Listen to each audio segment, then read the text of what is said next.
going on, everyone? Welcome to a special edition of the Diego Colley Football Show.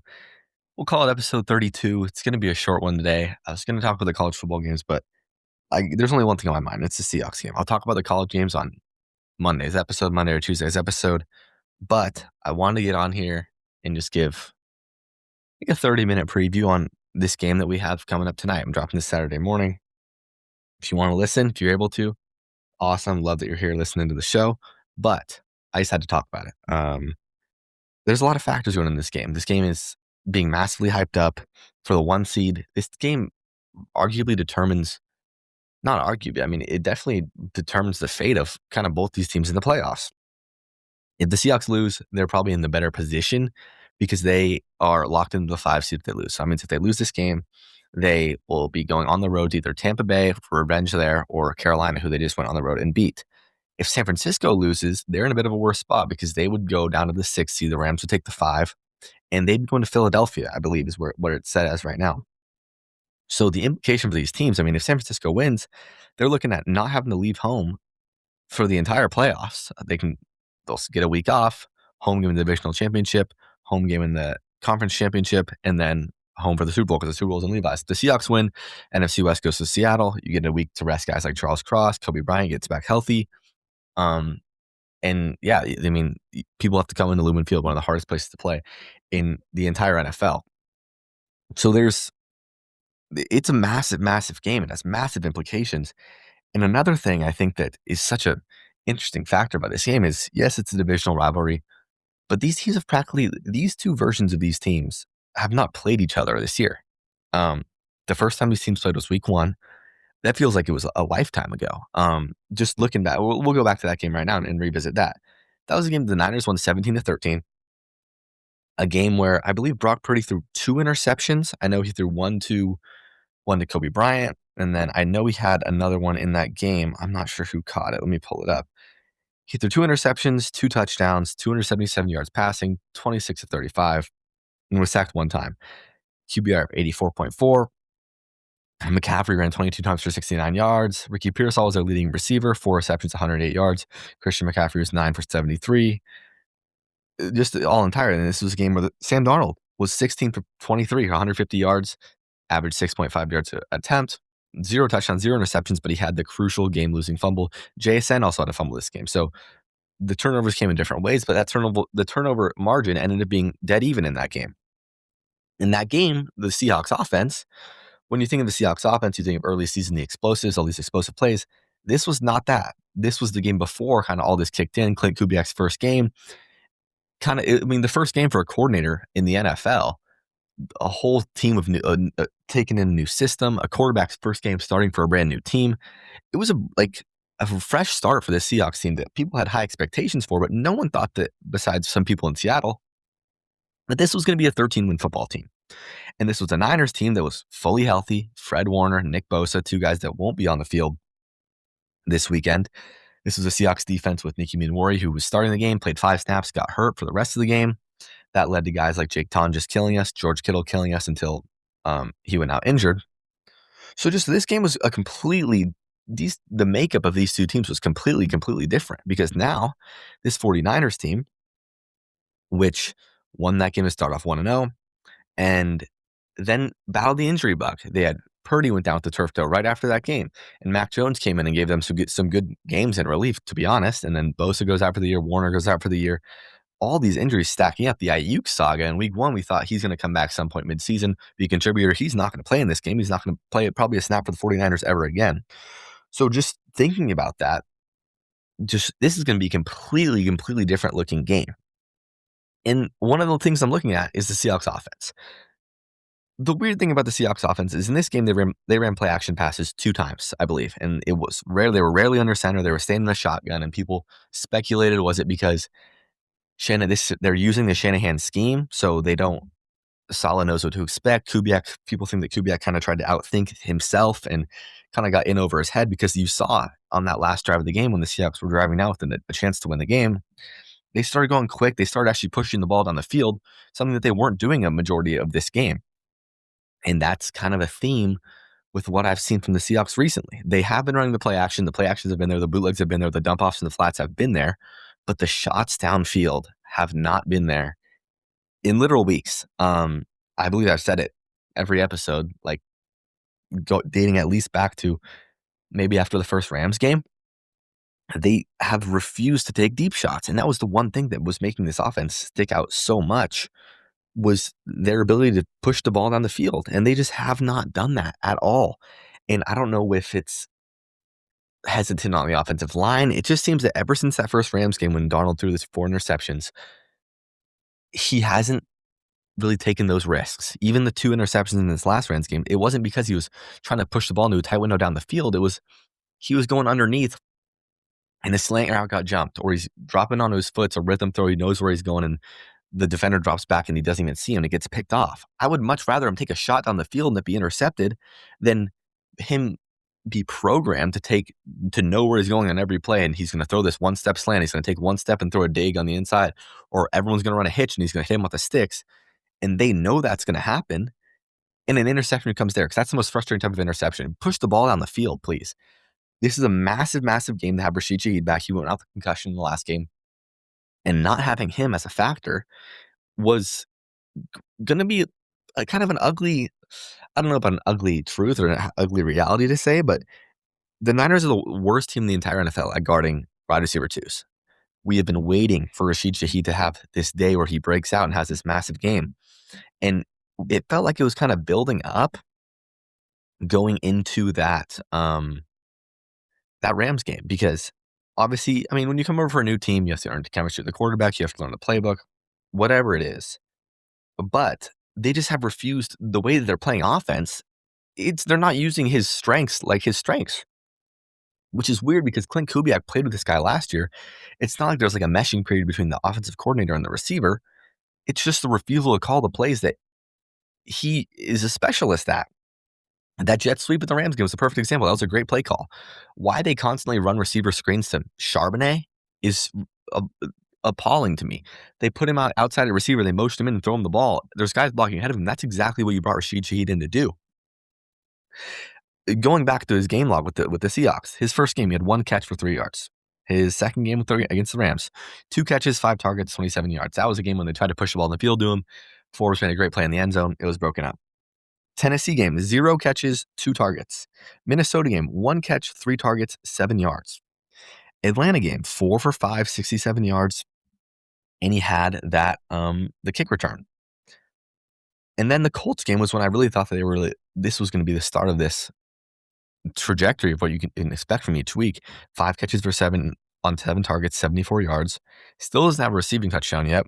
But that was a game where the game-winning drive, when they need to push the ball on the field, Sam went to him 2-3 times in a row, and he made the catches to get them into field goal range, and for Myers to kick that game-winning kick.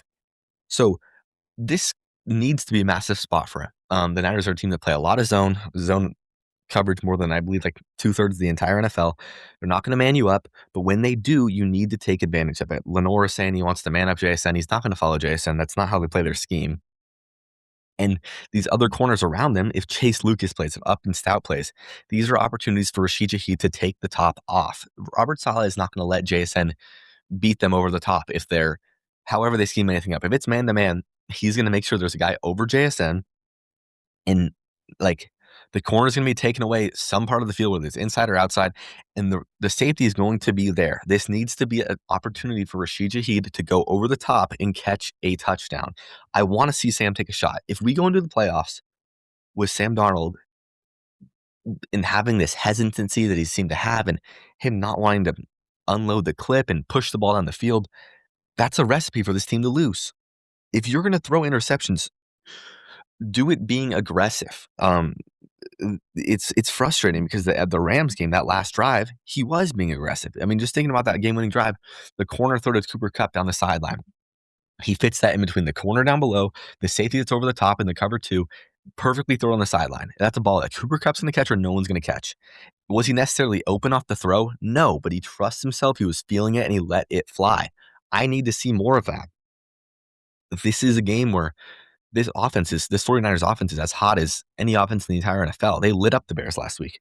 But the Bears defense is the Seahawks defense is a completely different animal than what you're going to get. What you got versus the Bears last week.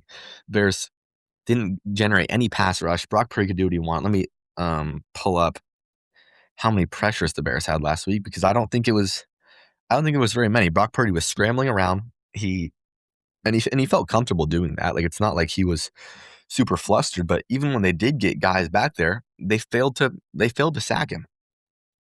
The Bears had 10 pressures. 10 pressures for 1 sack. I mean, that cannot happen. If you just go back to week 1, for example, the Seahawks had, I believe it was their most pressure they've had all year, or the highest pressure percentage.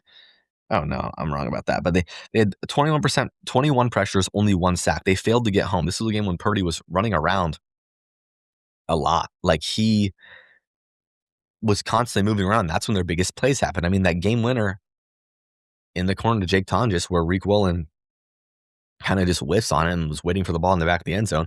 That was on a broken play. I mean, Derek Hall, I believe, had him in the backfield. He runs around. There's no one really open. He makes it happen. He flips it up there. That's how he's playing the game right now. Last week in Chicago, he had multiple of those plays where he gets out of the pocket. He makes someone miss even. What if you get him out of the pocket? Okay. You can't make, like, you have to be able to get him down outside of that. There were one of the touchdowns he had. He escapes to the left, and there's 2 guys running towards him, and he gives him the pump fake or a little fake to the outside, and then goes back in and flips it to Kyle Juszczyk, who's wide open. That's when wide open people come open, is when you give them 6 seconds. You can't rely on a cornerback to guard someone for 6 seconds. If you're in zone and the receiver has 6 seconds to find an open area, they're going to. That's not a fault of the corner. That's a fault of the D-line or the linebackers, whoever's blitzing, to get home. You cannot let him extend these plays because that's when he gets going. And if he gains confidence, he can do that a few times early in this game. That's trouble for the Seahawks defense because he's going to feel like he can make these guys miss. And honestly, the Seahawks defense, they've struggled to get pressure recently. They have struggled to get guys to the ground. It feels like constantly, week in and week out, they're a team that, the guys are getting home. The quarterback's pressured a lot, but they don't convert them to sacks. I mean, even last week, they only had 15 pressures, but Bryce Young was only sacked twice. And a few of the Rams' most successful plays were with Bryce Young getting out of the pocket, finding someone there, or even getting out of the pocket and running. And that's exactly what Purdy can do. Purdy can get out of the pocket and run for a first down on a big 3rd or 4th down. Like, he's not afraid to do that at all. In this Rams game, the Seahawks had 26 pressures and 0 sacks. They have to be able to sack the quarterback because if you can't sack Brock's going to be a guy that he's sackable. Okay. He's not the most eager to get rid of the ball, have a guy in his face. I'm just going to throw it away right now. He's going to try and make stuff happen. So you have to punish him in that way. You have to hit him and make him feel it to be like, all right, I'm just going to get rid of this next time and not even risk running around on an insignificant 1st or 2nd down in some cases to try and make that extra. I'm just going to get rid of it and live to see it play another down. That's how you need to make him play. On the offensive side of the ball, they need to be able to run the football. I don't think that with the way they've played the last few weeks, they're going to go in and say, we're just going to take shots. We're going to push the ball on the field in every single play, which I hope that they do. But this 49ers run defense has been one of the worst in the entire league since Fred Warner went out. And I got to say, the Bears put up points last week, so it's not like hating on the Bears game plan at all.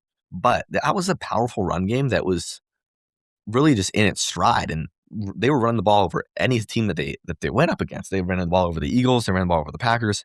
That was the way they were playing the game. And last week, they didn't really commit to it. And it's because Caleb Williams was playing really, really well. He was playing one of the best games I've seen him play this entire year. 3 for 330 yards, dropped back 42 times. He was dropping back with ease. He was making stuff happen with his legs. This wasn't a lot of play action stuff. Caleb was just playing like Caleb, and he was making every single throw that he could. But only 9 carries for DeAndre Swift, 8 carries for Kyle Monangai. I expect an uptick there. I think that, in relative for the Seahawks standards, their passing game is not the best that it has been at certain times this year. If you go back to that Texans game, Sam Darnold fried the Texans, and they're simply in a spot right now where they're not clicking as they want to be in Week 18. And this is a massive game to get back on track. This is a 49ers defense that is beatable, and you're able to score points against. And they need to, quite honestly, I think they need to score 28 points. If you score 28 points, I think you win this game. The Seahawks defense is not the Bears defense. If Kyle Shanahan trots down and puts 35 on Mike McDonald's head, we're going to lose the game. I'm not. If you get into a shootout with this Niners team, I don't feel confident in the way the Seahawks are playing offense right now to get into a shootout with them. I trust the Mike Macdonald defense, though. Mike Macdonald he's trumped Brock Purdy. He has Brock Purdy's number. When he has his scheme, when he has his guys in place, he has shown the history to rattle Brock. Brock has 7 interceptions and 6 touchdowns thrown in, I believe, his last 3 games against Mike Macdonald. And that is this year, the first game of the year, last year's game in, I think in 4 appearances. Last year's game in San Francisco, last year's game in Seattle, and then the game on Christmas Day when Mike was with the Ravens, when he had his guys in place. And this year, Mike has his guys in place. This defense is healthy. Kobe Bryant's not going to play, but I feel perfectly fine with Ty Okada in there. It will be interesting to see if when Okada's in there, he's playing the Kobe Bryant role, or if they're going to have Julian Love drop back and play the Kobe Bryant role, and Okada will play the Love role that he was playing for the weeks that Love was out injured. I'm interested to see what they'll do there. But on a personnel side, I think that having Nicky Minori in there for a whole game is going to be a massive, massive difference, because, I mean, he was kind of the weapon that no one really knew about in week 1. And he started the game, made a great tackle in the backfield, I believe, and he got stepped on by DeMarcus Lawrence. And his game was done, and he had a few weeks out injured, came back in, and now obviously he's this force around the league that people know about. And Kyle Shanahan's circling him in every single meeting. So that is something definitely that is going to change this entire game, especially in the run game, stopping Christian McCaffrey through the run and the pass. They have guys that can cover. I'm not talking about the secondary for a little bit. This is a much different secondary than the Niners saw in week 1. And not in week 1, maybe not from a personnel standpoint, it's the same guys, but Reek Willen is playing like one of the best corners in all of the NFL right now. And I can't even think to the last time he made a play where it was like, Reek, what are we doing? Like, you just cost us a massive play down the field. What kind of a stupid flag, any situation like that. He's even tackling well right now. He is playing at an elite level on the defensive side of the ball at corner. And quite frankly, they have like 3 guys that they can. Mike said this week they have 3 starting corners because Joe plays outside, Witherspoon plays outside, and Reek plays outside. I'd like to see Reek be the outside guy when there's only those 2 of them in, and they're in more of a base set, and Witherspoon's one of the outside guys. I think that Reek's playing better than Job right now. I think Job's shown kind of a ability to be beat. He's a smaller guy, obviously, an ability to have some of these ticky-tack penalties called on him, which is unfortunate, but I think it's been there. Just looking at his coverage in these last few weeks, he had allowed 3 yards last week, 4 the week before, 0 the week before that, 24, 26, 32, 27, 13, 8. He hasn't allowed more than 50 yards since week 1.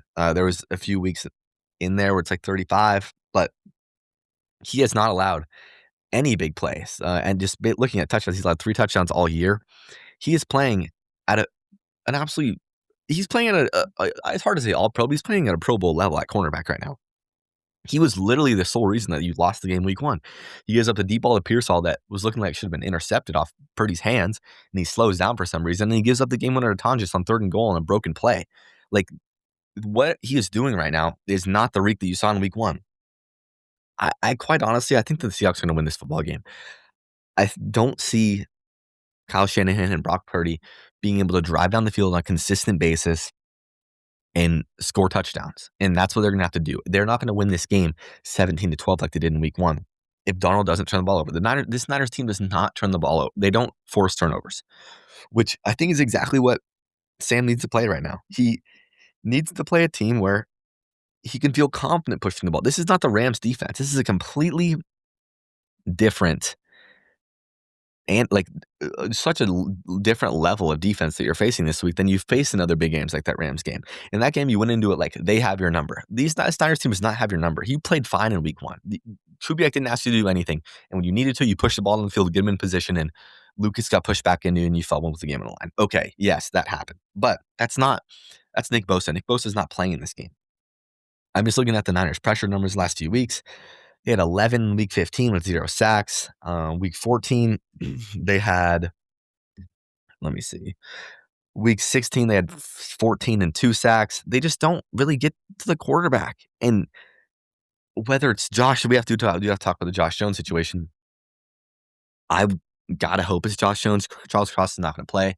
If it's Amari Kite starting at left tackle, I don't care who's rushing in. That is a significant, significant difference. Josh Jones has played solid the last few weeks. Last week, not his best week, but the Rams game, he did his job. He held up to the Verse Bull Rush with the game on the line. He did what he needed to do for them to win that game, and they did. If it's Amari Kite, an undrafted rookie making his first career start, you could be in trouble. I don't care who's rushing. The guy across from him is in a better position than he is in. That makes you have to scheme the offense a little different. It might make Kubiak refrain from taking some of these shots down the field, maybe that he wanted to take, and it just changes the game plan. And that's Sam's blind side. If he doesn't have confidence in the guy blocking behind him, I mean, I'm sure you said he would, but in the back of his head, he's like, this is a guy making his first career start in one of the biggest games of the entire year for the 1 seed, determining if you get a week off next week and you get to host 2 home playoff games at Lumen Field. That is massive. I think Jones is going to play. I believe he was limited. I think he's going to try to go. But if he can't, or if he gets banged up during the game and Kite has to come in, that is arguably the worst case situation, because that would change your entire game script and game flow just in an instant if that has to happen. So I think that's a really, really important factor in this game. Thinking to do a few more X factors before I give a prediction. I just think it's Darnold, and that's like the easy answer. But when you're facing a defense, like I just said, they don't force turnovers. They're not going to get pressure after you. Like, he just can't lose this game on his own. He can't get happy feet in the pocket. He can't throw these phantom interceptions in a spot where that throw didn't need to be made. That didn't need to happen. It's not like you have these scary guys on the edge like Verse coming at you like fists, like Toby Turner coming up the middle. Robert Saleh is a defensive mastermind. He got your number in week 1, but you can play. Like, you're fine. You feel fine going into this game. Your offensive line can give you a chance to win this game. Your run game is playing the best that it has been all year. It's not the prettiest at times, but the run game is moving people. And this is a game where they need to. That's another X factor in this game. This is the interior O-line. I don't know if this is going to be a Charbonnet game or a K9 game. It feels like this is going to be more of a Charbonnet type game script where Saleh's going to have his guys in the right spot. The line's going to have to do their job. They're going to have to get these consistent 4 to 5 yard gains with Charbonnet and set up these 3rd and 4s, 3rd and 3s. If you get in the 3rd and 9, 3rd and 10 on a consistent basis, like you did last week in Carolina, that's when bad stuff happens, because that's when Saleh can really dial into his playbook and bring some pressure in weird ways. And you have to get 10 yards. You have to wait for stuff to set up, and that's when the turnovers can happen. You get pressure on the quarterback, the ball gets tipped, batted balls in the air, and leads to interceptions. So I think a key is those early down runs, getting to the 3rd and 4th and manageable. And I want Mike to be aggressive in this game. It's a good kind of test for a playoff. It's a playoff atmosphere. This game means a lot. And there's going to be situations where it's 4th and 1, are you going to go? 4th and 2, you're going to go. I'd like to see them be aggressive in this game.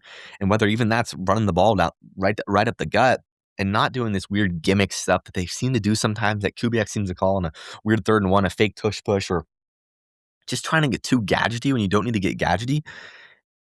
With the way they run the ball right now, I'm fine with a run on 3rd and 2. I'm fine with a run on 4th and 1. Just do it in a confident way. Run the tush push. Just run it normal. You don't need to get cute. If it's 3rd and 1 on your side of the field, you don't need to try to run a play. Just run the barnyard and get a yard and reset your drive. Don't need to do some weird stuff or get in shotgun and run the ball from there. Get under center. Quarterback seeker, get under center and run the ball up the center's butt. I think that's a massive factor in this game. Is just not overthinking themselves, because that was, in my opinion, the reason that they lost week 1 is that they got too in their head about stuff and tried to outthink Saleh, who was just calling a straight up game, and they ended up outthinking themselves and losing the game in the process. So I think that's massive on the offensive side of the ball. On the defense side of the ball, just not having these individual mental lapses. I'm confident in Mike McDonald to have the scheme up against Kyle Shanahan and scheme up against these guys, these receivers who are out there, whether it's Demarcus Robinson, Ricky Pearsall, who's going to be on a limited basis. He's going to play, but he's been banged up. Had the scheme up against McCaffrey.